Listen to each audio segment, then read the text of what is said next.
چې مونږ ځان قرآن والا کو او دومره لوی فضیلت دی په دنیا کې هم د قرآن والاو چې نبی کریم صلی الله علیه وسلم به په خپلو صحابو کې د هغه صحابو سره ډیره مینه کوله چې هغه ته به د قرآن علم ډیر ماهر به پکې او ډیر به ورته ښه قرآن یادو. الحمد لله رب العالمين والعاقبة للمتقين والصلاة والسلام على سيد الأنبياء والمرسلين نبينا محمد وعلى آله وصحبه أجمعين. أما بعد،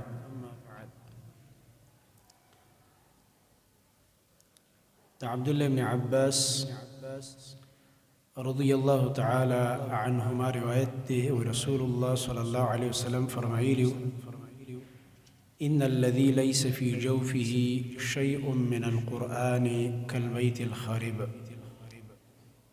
يقينا غي إنسان شاغته إذا القرآن إيسي سنة يادا الله كتاب ورطنه ده يادو ده مثال ده شرق اندر بشانت ده لکه خراب کور دی او شړک اندر دی داسې مثال دی. یو انسان چې ځان ته مسلمان وي او په قرآن باندې د هغې ایمان دی او په رسول الله صلی الله علیه وسلم په کار ده چې دته د قرآن څه ناڅه حصه ده یادوي او د الله رب العالمین کتاب خو لفظا هر مسلمان یاد کړي. تاسو ته پته ده داسې انپړه زنانه شته دی چې د سره تعلیم نه دی کړی او هغې د قرآن کریم ناظره ویلې ده. استاد دا بهانه بالکل نه چلیږي د الله دربار کې چې الله زه خو نه پوهېدم او ما څنګه شروع کړی ما خو سکول نه ویلی او زه په ټکو نه پوهېدم. ته خامخا زه تا ته نصیحت کوم که ته زما ورور یې او که زما یوه خور دا خبره اوري که ستا عمر په هر یو سټیج کې دی ستا په ګیره کې که سپین هم لګېدلي نو دا نصیحت قبول کا چې د الله کتاب شروع کا دا شروع کا دغه قاعده پاره راواخله دا الف با تا سپاره چې ورته دا راواخله او لاس کې ونیسه او شرمېږه پې ما په الله مې دې قسمي چې دا ستا دپاره ډېر لوی اعزاز دی چې ستا په لاس کې دا پټۍ سپاره چې ورته پښتو کې موږ وایو دا دې نیولي او د الف با او تا نه ته خپل سبق شروع کړي. د ورځې نه بلې ورځې ته ګوره چې څنګه چللی ته آیا دا قرآن زده کولی شي او که نه. دې دپاره چې دې حدیث د وعید نه بچ شي چې شړ کنډر د نه جوړ نه شي. شړ کنډر کې څوک شپه نه کوي، شړ کنډر کې څوک قیمتي څیز نه ږدي، شړ کنډر کې څه د کمال څیز نه وي، لوښه پکې راختلي بېکاره فضول ماران لړمانان او دا ګونګټان مونګټان پکې وخت تېروي. او آباد کور کې انسانان اوسېږي، آباد کور کې ډولي سنګاري اطمیناني په آباد کور کې ډېرې زیاتې مزي نو د ځان نه آباد کورونه موږ تاسو له جوړول پکار دي. اوس دا سوشل میډیا دور دی نو په دې باندې تاسو ګورئ دا تیر یو میاشت دونه دا دستاربندینې شروع دي په دې کې یو بابا هغه ما وکتل تاسو هم کېدای شي هغه ویډیو کتلي د بخاري اختتامی پروګرام دی او سپینګیری دی بالکل داسې سپینګیری دی چې هغه اخري سټیج والا سپینګیری دی او په دې عمر کې هغه علم شروع کړی دی او دې کال باندې په مدرسه کې د بخاري سند یې واخیست. ته دا وایه ما د علم دپاره عمر نشته، دا یې غوره عمر دی چې په ځوانۍ کې یاد کا او که دغه غوره عمر نه تلی دی نو څه تلي نه دي. امام بخاري رحمت الله علیه فرمایي و علم حاصل کوي پس د دینه چې تاسو سرداران او مشران شوي یې. عمر رضی الله عنه به نصیحت کولو تاسو علم حاصل کوي مخکې د دینه چې سرداران شي او مشران شي ځکه بیا به مصروفیات ډیر شي د علم د زده کړې ټیم به کمی. امام بخاري فرمایي چې د مشرۍ او د سردارۍ نه بعد به علم حاصلی ولې ځکه ډیر صحابه داسې وو چې د قومونو مشرانو ملکانو ایمان به راوړو په نبی علیه السلام سپینګیري او دین علم حاصل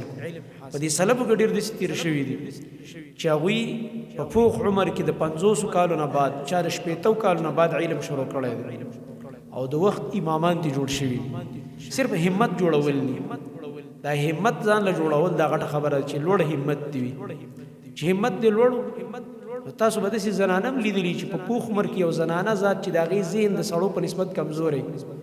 ناظرم وای او په ترجمه مو وای ته خو بیا سړی دې څنګه نشي ویلې دا خو ډیر غلط هغه دلیل ته وې د ځان لپاره او ډیر غلطه بهانه دی جوړه کړی شیطان تا ته ځل کې دا کې نه ولې دا چې زما سبق نه یادې نو په دې بنا باندې مونږ تاسو له دا پکار ده چې مونږ ځان قران والا کو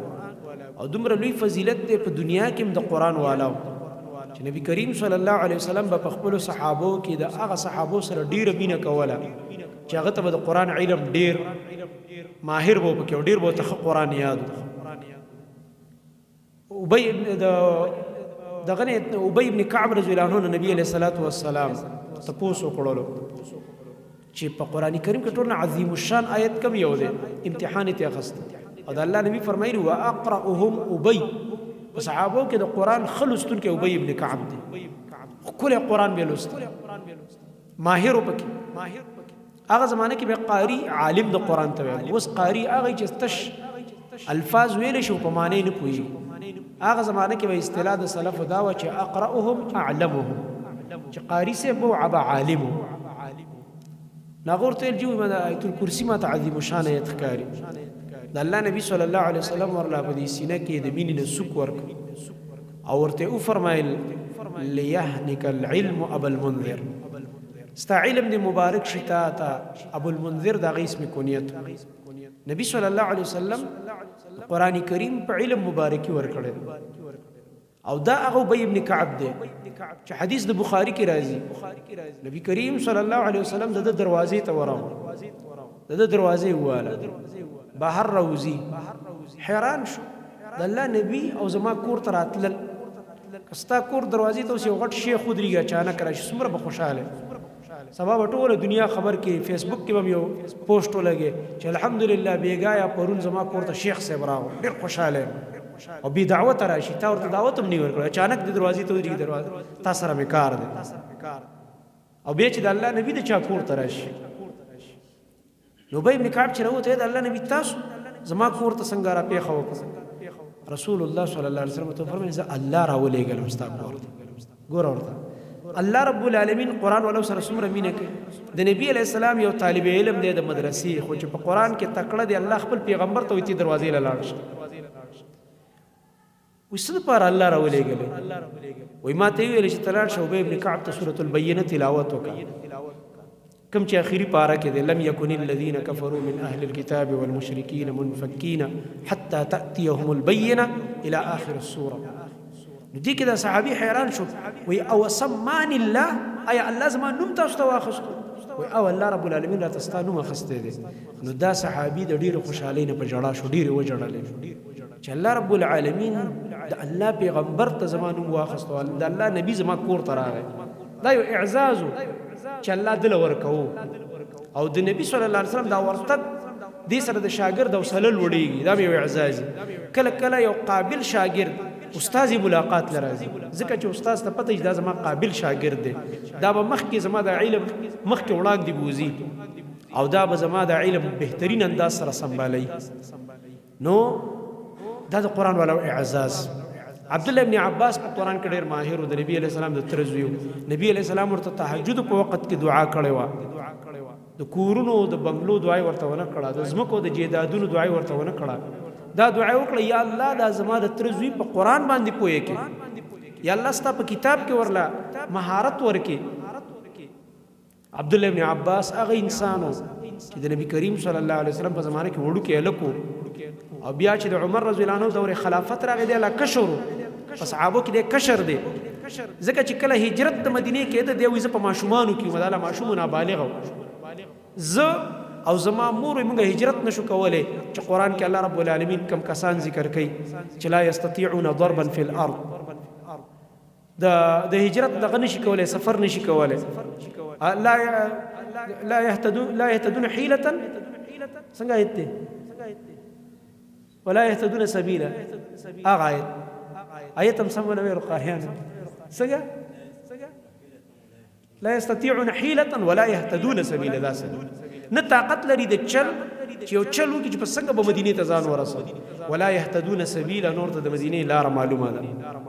نو دلته د آیت کې الله ماشومان او زنانه ذکر کوي او هغه کسان چې هغوی ځان نشي رسولی مدینې ته. نو عبدالله ابن عباس د آیت کې وایي د آیت کې زه داخل یم ځکه زه ماشوم یم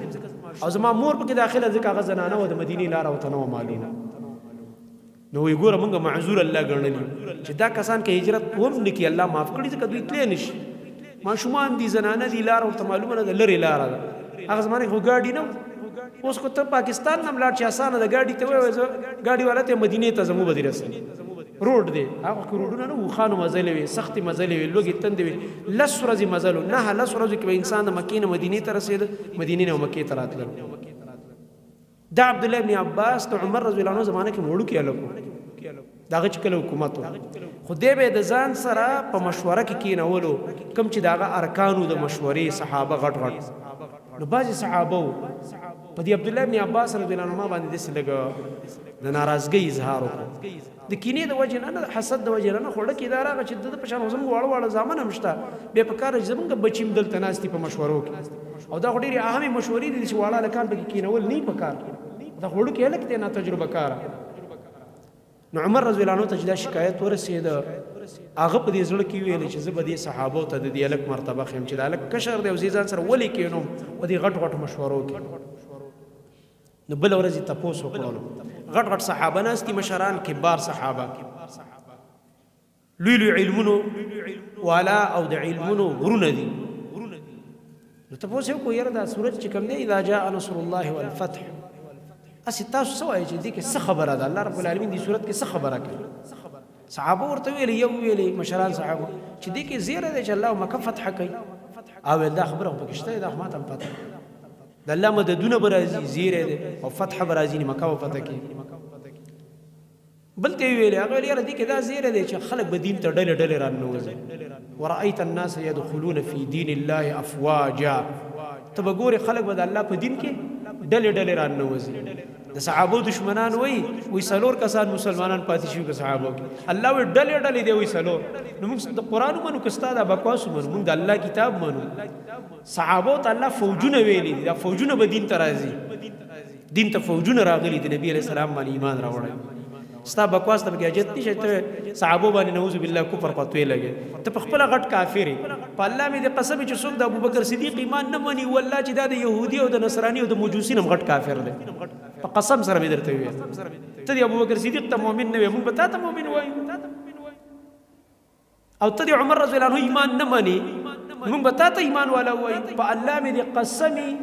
که یو مؤمن کې ایمانی او په قرآن ایمانی، تا ته مؤمن او مسلمان وایي، نشي درته ویل. ته هغه چا ته مؤمن نه وې چې قرآن ورته مؤمن ویلی، ته بیا د سره مؤمن نه یې. په دې وجه باندې عمر رضی الله عنه ویل، او دا موضوع هم پکې ده چې خلک به دین ته ډلې ډلې راځي. دې کې بله یو موضوع هم پرته ده، بل ملګري چې دې کې دا موضوع ده دې صورت کې چې کله دا خلک دین ته ډلې راځي او د مکه فتح شي،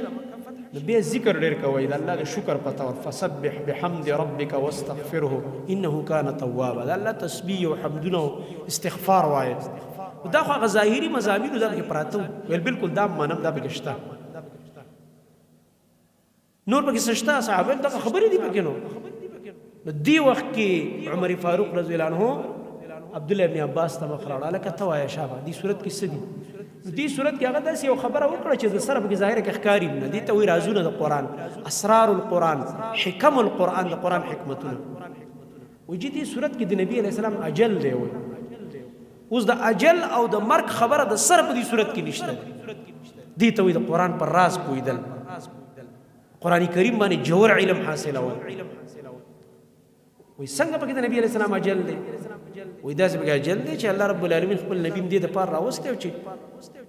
دا د شرک صفایي وکړي او د توحید نظام قایم شي. مکه د توحید مرکز و، دې ځای نه دعوت آغاز شوی او د دې دپاره بیا هجرت وکړو، واپس راغی، مکه فتح شوه، خلک دین ته ډلې ډلې راغی. اوس به دا خلکو ته دین ورسېد، دوی به دین رسوي، نبي علیه السلام نور ځي د دنیا نه، هغه چې کوم مقصد پوره شو که نه. دې صورت کې زموږ د خوږ نبي صلی الله علیه وسلم اجل ته اشاره ده چې نبي کوم میشن چې سر ته ورسېد، نور تیاری کوه دنیا نه ځي تلو والی. عمر رضی الله عنه مجلس ورته هم کتل، علم دې ته وایي. دا چې زه ځان سره په مشورو کې کوم دا وجه ده، دې په قرآن ښه پوهېږي. د الله په کتاب کې جوور علم الله دې ورکړي مکی ته لاړو عمر رضی الله عنه د مکی دوره وا نو په دې کې د مکی گورنر استقبال ته راووتو د چا استقبال ته راتلل جایز دي د یو مشر استقبال ته بهر راوځي نو عمر رضی الله عنه طبیعت نه سخت سره اصول هم ډیر سخت ځکه د حکومت هم ټیټ کړی دی نو دی گورنر ته وایي ته بهر راوته تا په مکه کې ځان له نایب پرېښی دی ګوره د یو ورځې لپاره مغه دا نشو برداشت کولی چې گورنر دی بار یو نایب دی نه پرېښی ځکه قرآني اصول دي چې یو سړی د خپل ځای نه ځي ځان په ځای به نایب پرېږدي هلکه زه به نیم ته به دلته امامت کې امام چې ځي خطیب دی د جمعې خطبه ور په غاړه د دې نشته چېرته ځي په چوټۍ بل چاته وایي هلکه زما په ځای به خطبه کوې ګوره درس ور په غاړه دی مدرس دی چېرته ځي هلکه زما په ځای به درس وکړي دا د دې ذمواري ده دا قرآن موږ ته د اصول راښودلي نبی علیہ السلام هم چې کله په سفر تلو غزوه باندې یا سفر باندې خپل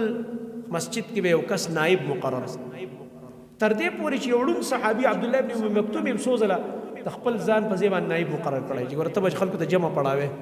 زبانه په تبل ته جماعت کې خلکو او اکثر به ابوبکر صدیق مقرر او چې کله نبی علیہ السلام بار ته ابوبکر به موجود بلال ته ابوبکر به مخ کې جمع ته زب کې دې شي لیټ شمه یا رانه شمه مرض الوفات کې نبی علیہ السلام ابوبکر مخ کې کړه نو عمر ورته وایي چې ته د مکې نه راووتې زما استقبال ته مکه کې څوک پرېښی دی اهل مکه باندې تا څوک پرېښود نګران هغه ورته وایي عبدالرحمن بن ابزا مې پرېښود عمر رضی الله عنه نه پېژنده وایي ومن ابن ابزا د ابن ابزا لا څوک دی چې تا پرېښی دی خپل ځان په ځای باندې هغه ورته وایي دا یو غلام دی نو نور هم غوسه شو عمر رضی الله عنه چې یو دا سړی زه نه پېژنم بل دی وایي غلام دی وایي آیا د مکې غوندې خلک په هغې باندې خلک غلامان مشران کوي چې تا په غلام مشر پرېښی نو هغه ورته چې لږه خبرې ته غوږ کېدی وایي غلام دی خو د قرآن عالم دی ځکه مې مشر کړی دی غلام دی خو قرآن باندې ښه پوهېږي د الله کتاب ورته یاد دی نو په قرآن ډېر ښه پوهېدی نو ځکه ما د مکې مشر مقرر کړو ذکر وکړو نو عمر رضی الله عنه بالکل زما نبي رښتیا ویلي هغه حدیث ویل مشهور په دې موقع کې زما نبی رښتیا ویلي چې ان الله يرفع بهذا الكتاب اقواما ويضع به آخرين الله رب العالمین په دې کتاب ډېر قومونه اوچتوي او ډېر قومونه پرې راښکته کوي یو غلام وګوره او د مکې غوندې ښار ګورنري وګوره دا ګورنري ول څه شي ورکړه دا ول دې قرآن ورکړه دا عزت ول دې قرآن ورکړه نو عمر رضی الله عنه هغه حدیث چې اکثر تاسو تقریرونو کې اورئ چې علماء ان الله يرفع بهذا الكتاب اقواما ويضع به اخرين په دې موقع کې دی گورنر ته ویل چې رښتیا نبی علیہ السلام ویلي چې الله په دې کتاب ډېر قومونه اوچتوي چې ګوره یو غلام خو چې قرآن ورته یاد دی هغه نن د مکې گورنر شو نایب شو الله ورله دومره لوی عزت ورکړ او اوچت خلکو الله ذلیل کړل ابو جهل ډېر اوچت سړی و جرګې به یې کولې د مکې ابو لهب ډېر ښایسته او مالداره سړی و ولید ابن مغیره ډېر غټ سردار و بچي هم ډېر و مالدار هم ډېر و دا امیه ابن خلف ابی ابن خلف عقبه ابن ابي معيط دا لوی دا قولو شملو ولا خلکو دا غزمانه چې الله کتاب ونه منلو الله ذلیل او تباہ و برباد کړ دی کتاب سره والله عزت تغلی شوی انه لکتاب عزیز الله رب العالمین قرآن کې فرمایي دا یو عزتمن کتاب دی نو د دې کتاب سره خپل تعلق جوړول پکار دی دې کتاب لوستل ډیر پکار دی او چې څوک یې لولي هغې ته غوږ کېښوده پکار دی او دې دپاره چې کوم دی دا موږ چې الحمدلله کوم قیام کوو دا او دې باندې د الله شکر ایستل پکار دی د الله حمد ویل پکار دی چې یا الله هغه عظیم کتاب هغه آخري کتاب چې ټولې دنیا دپاره تا نازل کړی دی هغه لوستلی کېږي او زموږ غوندې ګناهګاران بندګان موږ ورته ولاړ یو او اورئ الله رب العالمین دې دا زموږ ستاسو نه قبول کړي په خپل دربار کې اقول قولي هذا واستغفر الله لي ولكم ولسائر المؤمنين. اواز ډېر تیز کړنګ